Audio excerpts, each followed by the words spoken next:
우리가 잘 아시다시피 본문은 아하수르 왕 시대에 유대인 왕비 에스더가 하만의 모략으로 유대인이 말살될 위기에 직면했을 때 왕이 부르지 않아 나아가면은 죽임을 당하는 것을 알고도 왕을 만나기 위하여 3일간 금식하고 왕을 만나 내 백성을 내게 주소서 하는하여 하만이 죽임을 당하고 유대인이 구원을 받는 내용입니다. 오늘 우리의 처한 현실이 그 당시에 유대인들이 하나님의 몰살을 위해 직면한 것과 마찬가지로 대한민국은 역사에 대해 최대의 위기에 직면하고 있고 하나님을 부인하고 3대 수령 독재체를 옹호하는 주사파 집단에 의하여 위기에 직면하고 있습니다. 이래 우리의 나아갈 바를 한번 모시게보고 또 하나님께서 이렇게 살아가신 우리나라가 그때 우리 한국교회와 또 교회 성도들, 교회 지도자들, 정치 지도자들이 회개하고 하나님 뜻에 바로 설 수 있기를 바라는 의미에서 말씀을 전하고자 합니다. 우리가 나가시다시피 역사 국사편찬위원장을 이겨 맡긴 이인호 서울대 명예교수는 우리 현대사에서 1910년 이후 진정한 전환점이 있다는 그것은 1945년 해방에서 1948년 헌법 제정과 전국 수립 선포로 이어진 전 과정을 포함하는 대한민국의 건국이라고 볼 수 있겠습니다. 그리고 이것은 시민혁명의 전형으로 이끌어지는 영국 혁명, 미국 독립혁명, 프랑스 혁명이나 사회주의 혁명으로 주장했던 러시아 혁명에 비견할 만한 우리 역사상 유일한 혁명이요 가장 중요한 분기점이었습니다. 그래서 우리는 이렇게 정리를 할 수 있습니다. 대한민국 건국은 혁명이었고 프랑스 혁명이나 미국의 혁명과 마찬가지로 성공한 혁명이었습니다. 대한민국 건국이 가진 혁명적 의미를 제가 적어도 3가지 정도로 요약할 수 있겠습니다. 첫째는 우리가 일제나 미분쟁에서 벗어나 독립국가를 재탄생하여 국제사회 인정을 받는 주권국가가 되었다는 것. 첫째는 주권국가가 되는 것이고, 두 번째는 우리가 광주시대 시민이나 일제하에 차별받는 식민지 시민, 그 다음에 미국 정치하에 적국의 전 식민지 시민, 그러니까 미국하고 일본이 전쟁하게 됐을 때 우리는 그 적국의 식민지 시민 이런 대우를 받았죠. 그런데 이제 이런 처지에 있던 주인이 국민으로 우리가 주인으로 되어가지고 국민을 자유롭고 평등한 주인으로 인정하는 민주공화국을 건설한 겁니다. 처음에 이제 두 번째 우리 민주공화국을 건설하시고 세 번째는 그러한 공화국이 채택한 국가 이념과 국가 이념이 공산주의나 군국주의의 집단주의가 아니라 개인의 자유와 인간의 존엄성을 최고 가치로 하고 재산권을 존중하는 자유민주주의 시장경제 체제인 것입니다. 이 3가지가 바로 그 직전까지 있어왔던 정치사회 문화적 현실을 완전히 뛰어넘는 획기적인 변화였으며 여러 우여곡절이 있었지만 그 이전으로 향하기는 결코 불가능한 명확한 혁명적 구분선이 그어졌습니다. 그런데 오늘 우리가 직면한 현실은 어떻습니까? 이렇게 어렵게 확 획도한 게 우리의 위기에 직면하고 있습니다. 그래서 우리 이제 이런 사태를 우리가 어떻게 극복해야 될 것인가.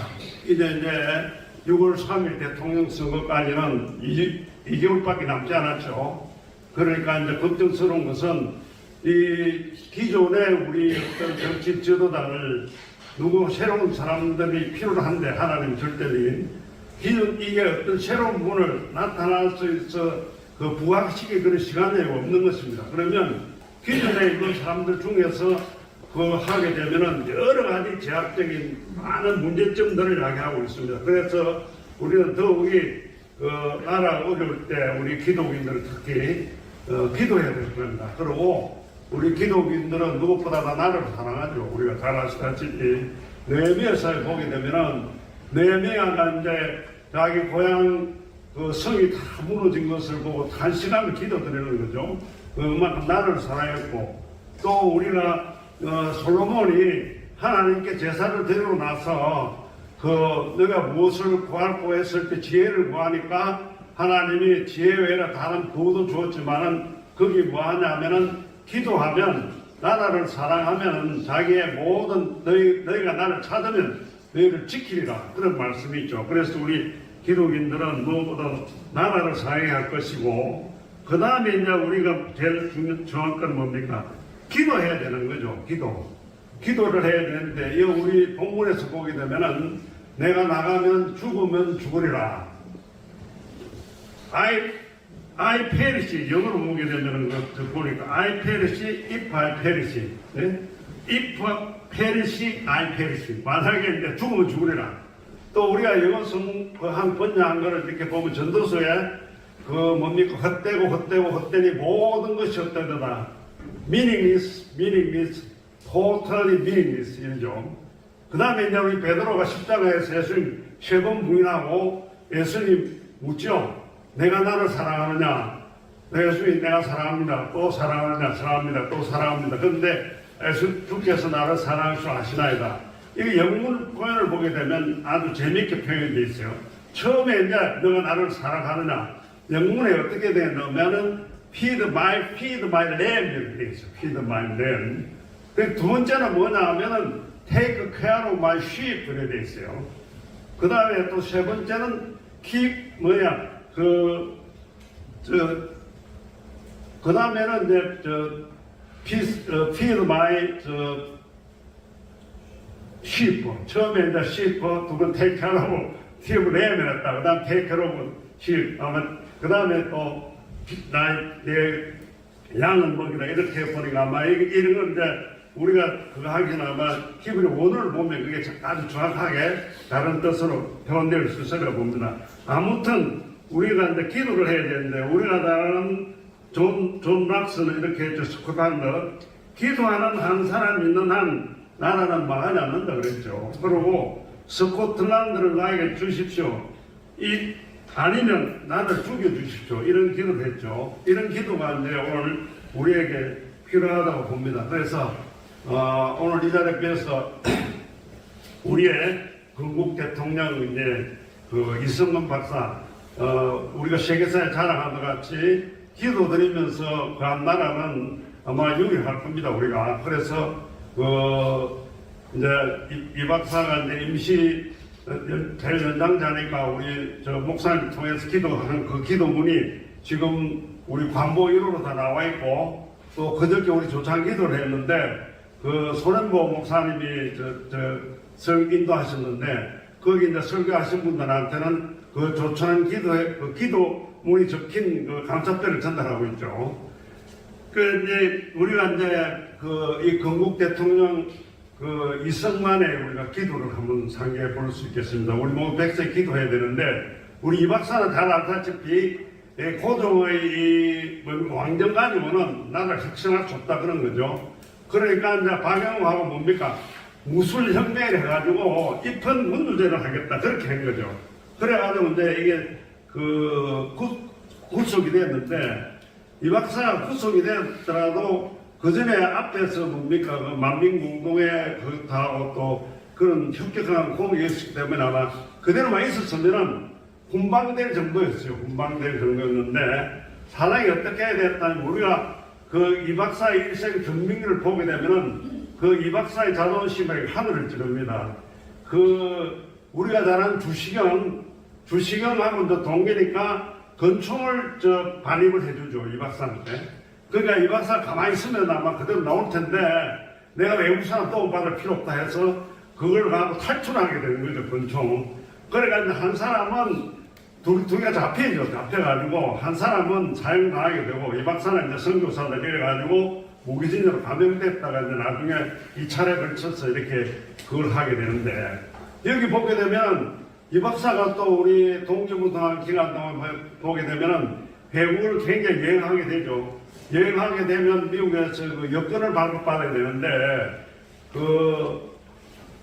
국무부에서 하도 귀찮으니까 미국으로 귀하면 여권을 바로 해주겠다 해도 우리가 뭐 독립할 거니까 그 여권 필요 없다 해서 독립할 때 끝까지 여권을 발행 안 했죠. 그런 이 박사가 이제 1899년 이제 1월 달에 구속이 되는데 이 박사 구속이 어떻게 되냐 하면은 이제 이 박사가 이제 탈출해서 도망 다니다가 이제 에비슨 집에 피신하게 되죠. 에비슨 여러분 잘 알죠. 에비슨 집에 피신해 있는데 이제 의사들이 의료 선교사가 왕진을 나가야 되니까 그걸 왕진 통역할 사람이 있으니까 이 박사는 통역하러 나갔다 잡힌 거죠. 이 박사 잡히니까 이제 선교사들이 굉장히 많이 이제 탄원을 하죠. 탄원을 그 당시만 해도 이제 민비가 시해되고 선교사들이 고정 그걸 다 보호하게 되니까 이제 굉장히 우호적이어가지고 이제 그게 나중에 감형되고 이렇게 되는데 이제 이 백사가 자기 자서전 보게 되면은 자기는 이제 배제학당에 가게 된 것이 오로지 영어를 배우기 위한 것 같다. 그러니까 이제 다닐 때까지 성경을 하지 않았죠. 이제. 감옥에 있을 때 이제 이 박사가 성령을 체험하게 되죠. 그게 아마 99년 1, 2월 정도 했는데 그때 이 박사가 한 말이 뭡니까?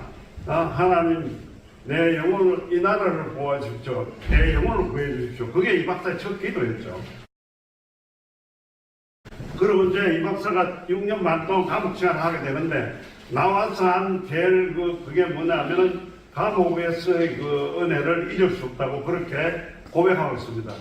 그리고 이제 이 박사가 90세 되던 해 이제 소천하시게 되는데 그때 이제 인수 양자 인수 박사한테 이제 유언을 하는 게 뭡니까 이제 나라를 한번 잊어버리면은 다시는 찾기 어렵으니까 다시는 나라를 잃어버리면 안 된다. 이게 우리 백성에 대한 유언이고 이게 우리가 이제 갈라디아 도당이 전제요. 이제 다시는 종의 먹이를 먹지 말라. 그렇게 하고 가면서 이 박사는 이렇게 밤마다 기도했다는 거죠. 하나님한테 어떻게 기도하느냐. 하나님 이제 제가 늙어서 하나님께서 저에게 맡긴 사명을 다할 수 없습니다. 제가 이 나라를 다시 하나님께 돌려니 하나님 이 나라를 지켜주시옵소서. 그렇게 이제 기도한 우리가 이제 우리 전체 한국교회 성도도 우리 교회 지도자들이 기도해야 될 때를 해서 우리의 건국 대통령 이승만 박사께서 처음 신학을 받을 때부터 하나님 이 나라를 구해주십시오. 내 영혼을 구해주십시오. 마지막 돌아가는 순간까지 이 하나님 이제 이 나라를 하나님께 맡깁니다. 그렇게 그렇게 해서 우리가 이제 받아진 거니까 오늘 이런 위기에 직면해서 우리가 그 뜻을 이어받아가지고 6월 3일 선거에서는 하나님을 경외하는 대통령이 선출되어서 주사파를 척결하고 하나님의 공의가 실현돼야 할 것이고 또 하나님이 우리에게 말한 게 시대적인 소명이 뭐겠습니까? 우리가 우선 민족 복음화하고 우리 복음 통일이 되게 되겠죠. 그리고 이제 우리가 이제 선교 대국으로 지금까지 우리가 이제 선교사들 우리 교회에서 우리도 이제 그걸 해야 되지 않겠나 이런 의미에서 우리 모두가 주인되는 식으로 이 나라를 내게 주소서 우리 낙서같이 그렇게 기도드린 드리자는 의미에서 이 말씀을 상고해 보겠습니다. 기도드리겠습니다.